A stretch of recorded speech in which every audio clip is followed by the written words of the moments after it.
Welcome to Suman TV. Right now నేను Jubilee hills లో ఉన్న ఇపియాన్ పెయిన్ మేనేజ్మెంట్ సెంటర్ లో ఉన్నానండి. రైట్ నౌ మనతో పాటు ఉన్నారు డాక్టర్ మినాల్ చంద్ర గారు. వారితో మాట్లాడదాం. ఎస్పెషల్లీ బ్యాక్ పెయిన్ అండి, చాలా మంది సఫర్ అవుతుంటాం. ఇలా కూర్చోగానే అలా బ్యాక్ పెయిన్ వచ్చేస్తుంది. ఏం మిస్టేక్స్ అయితే మనం చేస్తున్నాం, ఎన్నో ఎక్సర్సైజ్ చేస్తున్నాం, డైట్ ఫాలో అవుతున్నాం, మంచి సమతుల్య ఆహారం తీసుకుంటున్నాం, మరి ఎక్కడ ప్రాబ్లం జరుగుతుంది మేడం మాటల్లో విందాం. మ్యామ్ నమస్తే. మ్యామ్, బ్యాక్ పెయిన్ మేడం అసలు ఎక్కువ ట్రావెల్ చేసినా వస్తుంది, బైక్ పై జర్నీ చేసిన, 4 వీలర్ ఎక్కువసేపు ఆఫీస్లో కూర్చున్నా వస్తుంది, పీరియడ్స్ టైం, ఆఫ్టర్ సిజేరియన్, ఇలా రకరకాల రీజన్స్ లో అయితే బ్యాక్ పెయిన్ సఫర్ అవుతూ ఉన్నాం మేడం. ఎందుకు మెయిన్ రీజన్ ఇంకా ఎక్కువగా అవుతూ ఉంది? చిన్నతనంలోనే వచ్చేస్తుంది బ్యాక్ పెయిన్ కి.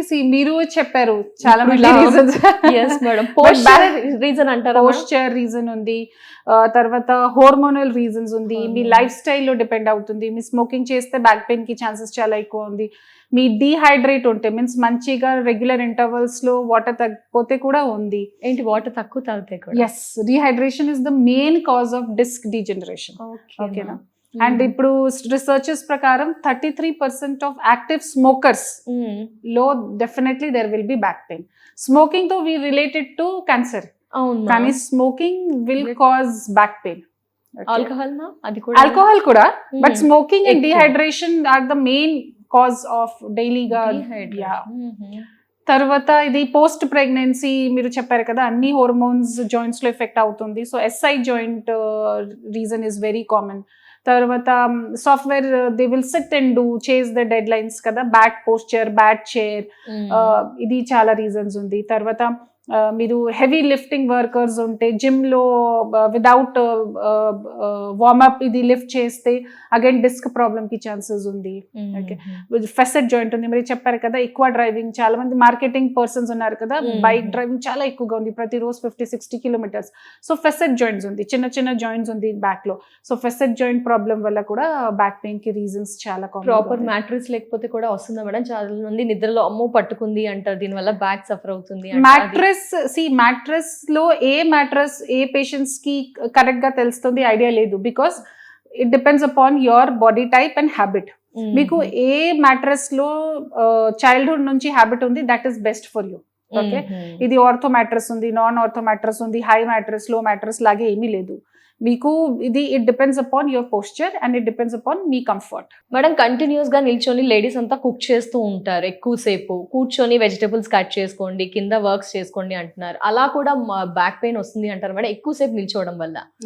ఎక్కువ మీరు ఇప్పుడు we should not strain the body. Over use వల్ల, అండర్ యూజ్ వల్ల రెండు bad. Under use. Okay, so మీరు కంటిన్యూస్ గా కూర్చున్నప్పుడు కూడా కంటిన్యూస్ 4-5 hours వరకు మీరు సోఫాలోనే కూర్చుంటున్నారా, పని ఏం చేయలేదు, మీ బాడీలో మూవ్మెంట్ లేదు, దట్ ఈస్ బ్యాడ్. కంటిన్యూస్ గా 3-4 hours వరకు మీరు కిచెన్ లో పని చేస్తే స్టాండింగ్ లో అన్ని చేస్తే కూడా that is also bad. Okay, moderate. So మీకు మీ బాడీ విల్ టెల్ యూ. ఇప్పుడు మీరు పని చేసినప్పుడు కొంచెం డిస్కంఫర్ట్ తెలిస్తే ఫోర్స్ఫుల్ గా చేయకూడదు, రిలాక్స్ ఫర్ 5-10 minutes. ఓకే, తర్వాత బాడీలో మూవ్మెంట్ ఉండాలి, కంటిన్యూస్ గా కూర్చోవద్దు. 2 hours లో 1 hours లో 5 minutes స్ట్రెచెస్ చేయండి, 1-2 minutes కి వాకింగ్ చేయండి. కంటిన్యూస్ కూర్చున్నప్పుడు మసల్ అన్ని స్టిఫ్ అవుతుంది. ఓకే, సో ఇది బాడీ వెయిట్ ఎక్కువ ఉంటే that will effect your spine, నీ. ఓకే, సో బాడీ వెయిట్ లో కంట్రోల్ చేయాలి, ఫుడ్ హ్యాబిట్స్ మెయింటైన్ చేయాలి. ఎస్ మేడం, లేడీస్ ఇవన్నీ రీజన్స్ అయితే తెలుస్తున్నాయి మేడం, కానీ లేడీస్ ఎక్కువగా జిమ్ కి వెళ్ళడం కానీ ఎక్సర్సైజ్ చేయడం అలాంటివి అయితే చేయట్లేదు. ఫ్యామిలీ మీద ఫోకస్, రెస్పాన్సిబిలిటీస్ మీద ఫోకస్ ఎక్కువ చేస్తున్నారు. విమెన్స్ ఎక్కువగా ఈ ఎక్సర్సైజ్ కానీ వర్కౌట్స్ మీద ఫోకస్ చేయాలి అంటారా, ఈ బ్యాక్ పెయిన్ ని దృష్టిలో ఉంచుకొని? ఎక్సర్సైజెస్, యాక్టివిటీస్ చాలా చాలా ఇంపార్టెంట్ ఉంది. ఓకే, బట్ ఈ exercises should also be under supervision. మీరు suppose you're new to exercises, మీరు జిమ్ వెళ్తే సడన్ గా యూఆర్ లిఫ్టింగ్ వెయిట్, తప్పకుండా బ్యాక్ పెయిన్ స్టార్ట్ అవుతుంది, డిస్క్ ప్రాబ్లమ్, అన్ని ప్రాబ్లమ్ స్టార్ట్ అవుతుంది. స్లోగా చేయాలి, అండర్ ట్రైనర్ చేయాలి, మీ బాడీ ప్రకారం, మీ బాడీ ఇవాల్యుయేషన్ తర్వాత చేయాలి. ఓకే, సో ఇది ఒక విధానం ఉంది.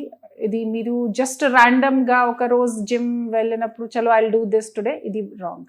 ఎక్సర్సైజ్ అండ్ ఫుడ్, మంచి డైట్ తీసుకోవడం వల్ల ఈ బ్యాక్ పెయిన్ రాకుండా జాగ్రత్త పడవచ్చు అంటారమ్మా? ఇది all this mechanical factors like posture, lifestyle, weight, ఇది నా చేతిలో ఉంది.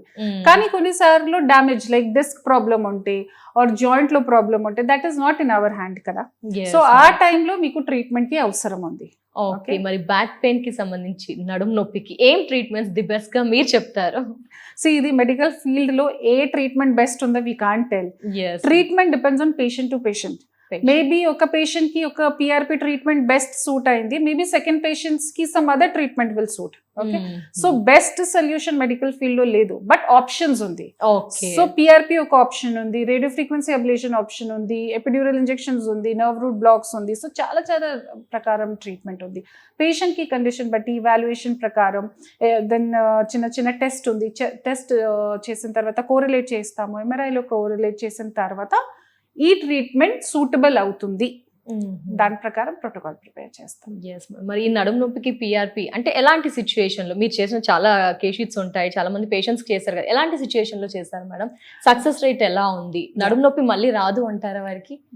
సో డిస్క్ ప్రాబ్లమ్ పేషెంట్స్ కి, మసల్ ప్రాబ్లమ్, లిగమెంట్స్ ఉంది, ఫెసిడ్ జాయింట్, ఎస్ఐ జాయింట్, ఈ అన్ని కండిషన్స్ లో పిఆర్పికి రిజల్ట్స్ చాలా మంచిగా ఉంది.